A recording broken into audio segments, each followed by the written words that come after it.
What's going on, everybody, and welcome to the channel. My name is Eric, Nomad Eric. I am here to review Crown Jewel Perth. It was the PLE that happened Saturday morning for me on the East Coast, so it was at 8 a.m. in the morning. A lot of fun, personally. Great way to spend my Saturday morning. I actually was really looking forward to this pay-per-view. Or PLE, whatever you want to call them. I was really looking forward to the match card. I actually thought that as far as match cards go, this was one of the best match cards that I feel like we've gotten this year. Not to say that the matches have been bad this year, but this was like, okay, I know these matches are going to be good based on stories going in or based on what's happening in the past. So I was really looking forward to these matches. Even Reed versus Reigns 2, I was looking forward to it just because of the stakes, and of course that it was in Australia, so Big Bronson Reed finally got to have his Australia match that he was not able to get at Elimination Chamber because his wife was giving birth. So as you can see, I don't have anyone's like written reviews now, just because I actually got them from both Tom and John. So I've got them up in my other monitor here, so I'm going to read those off to you guys as I go through. But I do have Tom, John, and Rob who submitted review ratings for this show. We have Bronson Reed versus Roman Reigns, Stephanie Vaquer versus Tiffany Stratton, AJ Styles versus Cena, Kabuki Warriors versus Rio, and Rhodes versus Rollins. So let's jump right into the very first match here. Bronson Reed versus Roman Reigns. Personally, I absolutely loved this match going into it. I was very excited to see them run it back with a bit more of a street fight, a bit more violence to it. Not quite as violent as I expected it to be, but I thought it was a very good match. The crowd was very hot for it. You could tell that Bronson Reed has some fans in the crowd as well, as you would expect. It's his hometown, but I thought they played off each other much better. I thought this was a much better match than their first match was, personally. I thought that the finish was a lot better. I thought, obviously we knew the Usos and we knew Braun Breaker were going to get involved. And, of course, when they did, it elevated the match a little bit further. I was not shocked at all to see Jey Uso cost Roman. Very interested more so for the future applications of this match both ways. And that's the big thing for me, is this match told a story within the match, but it also is going to have extreme implications for the overall story going down the line. Bronson Reed gets the biggest win of his entire career. There's no doubt about that. He is only the second person to pin Roman Reigns one-on-one, which is an important characteristic there because Jey Uso beat him in a tag match, but he's only the second person to pin Roman Reigns in a one-on-one match, if I'm not mistaken, in the last 4 fucking years. Cody Rhodes was the first. Bronson Reed is the second. That is a huge factor that Bronson Reed can carry really for the rest of his career, honestly. That is a huge implication. And fucking take the K-pop away. Really proud of Roman Reigns for being willing to put over an up-and-coming guy like Reed. It's a huge thing. I thought the after effects of the match were great. Roman Reigns, I've seen a lot of people talk online about how this makes Roman Reigns no longer a threat. This makes Roman Reigns look weak. This makes Roman Reigns look stupid. That's the fucking point. Did you not hear his promo after the match? He told Jimmy and Jay, people think I can't win alone. Yes! That's exactly what we think. Roman Reigns isn't stupid. He knows this. The fact that Jey Uso cost him the match, Roman's not wrong. We don't think he can win alone. He is not a threat. He has not been a threat for 4 fucking years. The bloodline was the threat, not Roman. And now Roman is seeing it. So Roman is trying to recapture what he was. It's a huge fucking story, and so much of the IWC has just completely lost the plot. I think the story is right there. It is beautiful. It is great. I actually thought this match was a really good match. I gave it a 7 out of 10. I thought it was a great opener. As you can see, Tom gave it a 6, stating, I'm starting to think the Vision storyline just isn't for me. I just find them obnoxious whenever they're on the screen. Uso making the inexplicable mistake at the end had me ready for the next fight. So he wasn't big on this. I've been following the Bloodline since basically it started. Tom is just coming into it. This is only his 3rd PLE that he has watched. So of course, Tom doesn't have a lot of the historical knowledge of the bloodline to know how major that blunder was. So I completely respect his opinion here. As someone that's coming in, the storyline's not going to hit quite as hard as it is going to be for someone like myself or John or Rob, who've been watching this entire ensemble unfold for the last 4 years. So I completely understand his rating, completely makes sense for a new fan. As you can see, John and Rob kind of went in with the same understanding I did. John gave it an 8, stating that the vision gets boosted, the OG bloodline gets the rift between them heightened, which again, we figured was going to come to a head at some point. We are going to get Jay versus Roman again. I feel like that's a foregone conclusion, but I'm starting to think that maybe we end up getting a triple threat out of this. Jimmy versus Jay versus Roman. I think that match could actually be a pretty big sell, especially if Jimmy Uso gets gold. Like, Jimmy Uso needs to get gold within the end of this year. We've got 2.5 months left for Jimmy Uso to win gold, in my opinion. That's all he had for this one. Pretty quick blurb there. Like I said, I gave this match a solid 7 out of 10 as well. So it's actually going to average out to exactly a 7. So Bronson Reed versus Roman Reigns, 7 out of 10. Next up, we have Stephanie Vaquer versus Tiffany Stratton, a match that I was personally really excited about, mostly because Stephanie Vaquer is becoming very quickly one of my favorite wrestlers in general.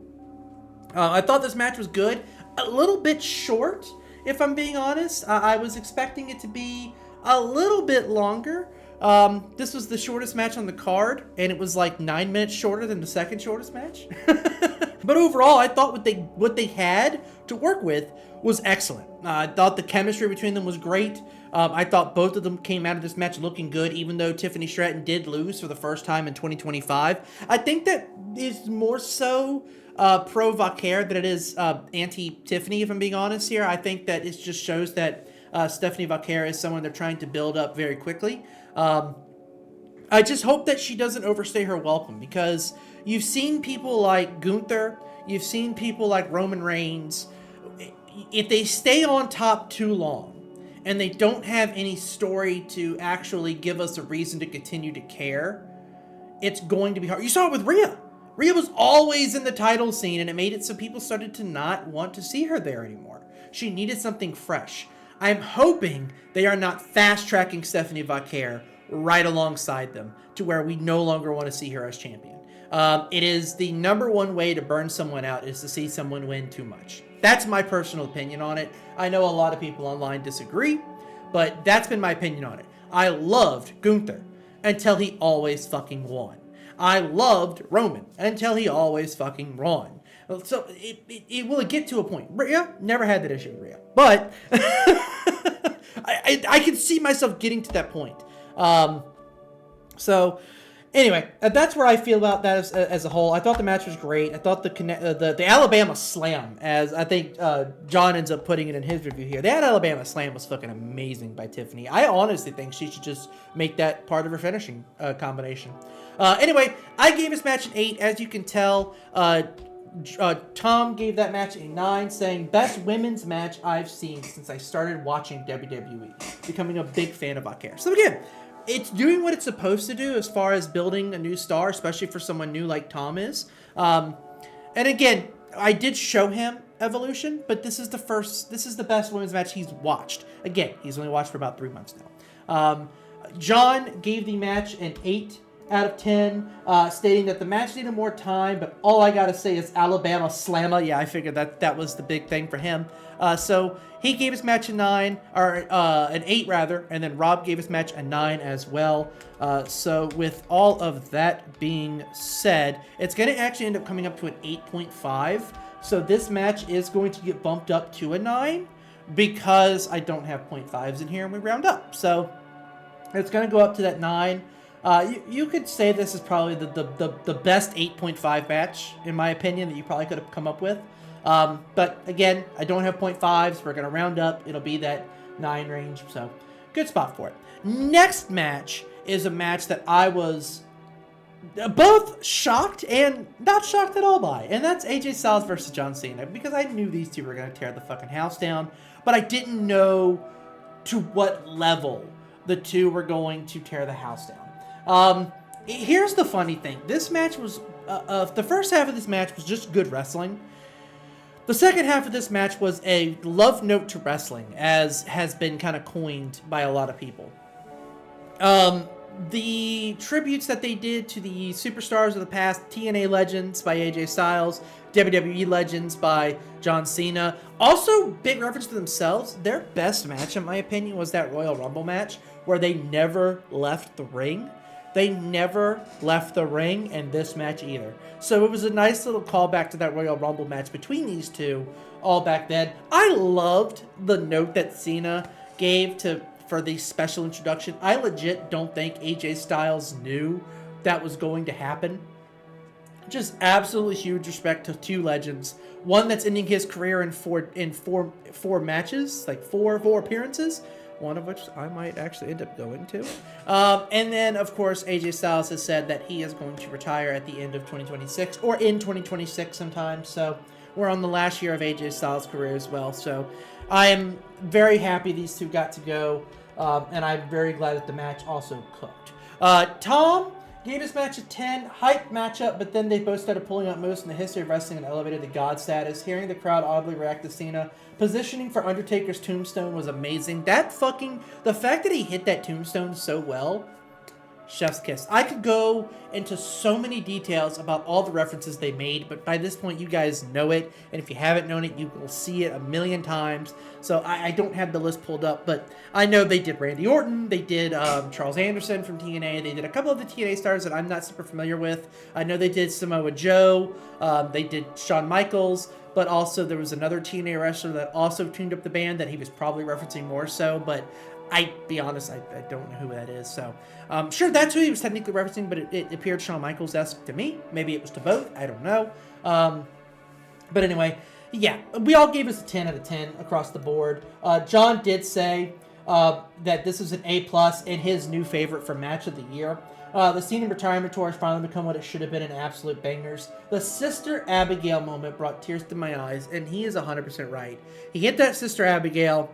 He looks up. There's fireflies in the sky. He starts to get emotional. I got emotional. Just an amazing touch.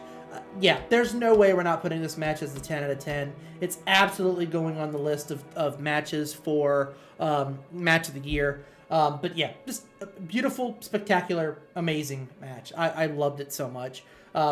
Yeah, excellent, best match of the tour. Next, we have the match that I was most excited for this weekend, and that was the Kabuki Warriors versus Rhea Ripley and Io Sky versus Asuka and Kairi Sane. I loved the storytelling in this match. First of all, I loved the build. I thought it was the best built match in the card. I thought the two of them told an excellent story together, or four of them rather. I love that Kairi is this little abusive child that is being bullied by her senpai and Asuka. Io Sky breaking away from it. Rhea Ripley trying to protect her friend. I do think that Io's the one issue that I have with this match, which is why I gave this match, spoiler alert, I gave this match a 9 instead of a 10, well, I was going to give it an 8, but I feel like this match was just too fucking good to not give it a 9, in my opinion. Io Sky is not someone that you can really do face in peril on. Because she's too good. Rhea Ripley is also very hard to do face in peril in. But I feel like this is the one time, and the reason that I forgive it in this match, Tom doesn't, as you'll see in his review. The reason I forgive it is because it's Asuka and Io. It makes sense for Io to not want to put in 100% effort to beat up her family. There is story applications to this, and I feel like that is why the face in peril spot with Io Sky works. I understand you're in Perth. You know Rhea Ripley is going to get involved. It's in her hometown, or home country at least. You know that the hot tag is coming. But it's the one time where the face in peril spot works, even though it did go on for a little bit too long still. It's Asuka and Io. You know she's going to brutalize Io. You know she's going to put punishment on her. You know Kairi's going to do it. So it made sense. It worked, but I can understand why people like Tom, as you'll see in a second, wouldn't be quite so crazy about it.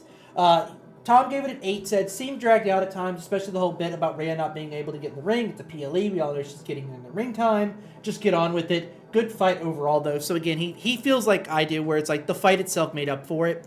I just forgave that lull because it made sense to me from a story aspect. It's not going to for everyone, and I get that. As I said, I gave this match a 9 out of 10. John also gave this match a 9 out of 10, saying, fantastic display of women's tag team wrestling. Love how much time they had to cook. Would have liked a little more hesitation from Kairi Sane to forward the eventual split of the Kabuki Warriors. I replied to John on that one and said that I think that split's going to more come so on Monday night, or well, Monday morning today. I watched the first half of Raw, as you can tell by the clock down there. I watched the first half of Raw this morning before I started recording this, so I haven't seen the end of Raw, but I have a feeling that split's going to come more soon. I think tonight you kind of, if you're watching Raw watching this after Raw, which I assume you are, you'll know that the split got a little bit more divided today. Kairi took another pin, Asuka slapped the shit out of her. So, like I told John, I feel like we're going to get that split kind of continuing to branch over time, but for right now, I do feel like it worked out perfectly fine for me anyway. And then Rob gave his match a 7.5 because I guess Rob wanted to be different. Overall, this match is going to be an 8.37, so it's going to end up bouncing out to that 8. Jokes, Rob. Don't get mad. But yeah, Rob gave us a high B, so 7.5. It's a good match, though. It was a good match. I feel like it fits. It fits at an 8. Again, nothing to shy away from being an 8. I do think it was a little bit better than maybe some people might have thought, but regardless. Next up, we have an oddly polarizing match, if you look online, and also based on the ratings here. We have Seth Rollins versus Cody Rhodes. I thought this was phenomenal. I was watching Santi Zap's review directly after the show. Great creator, you should follow him too. And he said that this match is probably the second best behind their Hell in a Cell match out of the 4 matches they've had. I have to agree. Mostly just because that Hell in a Cell match, the fact that it happened the way it did with him having a torn pec like he did is just insane to me. But I thought this match was excellent. I thought the story going into this match was probably the best story that they've had. I thought the payoff was great. I think again, sort of like what we were talking about with Roman versus Reed, I thought the post-match implications were much more extreme than we kind of let on. This wasn't just a champion versus champion match like Stephanie and Tiffany were. This was extreme implications. This is your QB1 versus someone who thinks he's the best in the roster, best in the company, best in the industry. This is a huge implication going forward. Seth was the best winner. I do agree with the Rolex, the Rolex jaw punch. It protects Cody because it wasn't a clean win. He got knocked out by a Rolex. It wasn't a clean win, so it protects Cody Rhodes while also giving Seth Rollins a clean win. No one interfered. So, well, clean, but you know what I mean. No one interfered. No one caused a distraction. It wasn't like WrestleMania 39 where Sikoa spiked Cody for Cody to lose. He won clean with a bit of a cheat win. So, I thought it worked out great. I personally gave this match a 9 out of 10 as well. Tom was the one differentiating factor, but again, he's not a fan of the Vision. So he said 7 out of 10, did not care for the Seth running around making ass out of myself bit for the first half. When they actually did wrestle, it was good. The watch storyline was pretty good drama. The first half of the match kind of hurt it for Tom. But again, for those of us that have been following this story overall, since its inception back at WrestleMania, again, Tom was not watching at WrestleMania. He started watching right after SummerSlam. He has not seen the build-up. So it makes perfect sense for a new fan to not fully really care about this. So completely understand his ratings there. Not going to argue it at all. We all gave it 9s, though. Of course, that is going to end up bouncing out to an 8.5. Because I don't do 0.5s, we do round-ups. It is going to round up to a 9.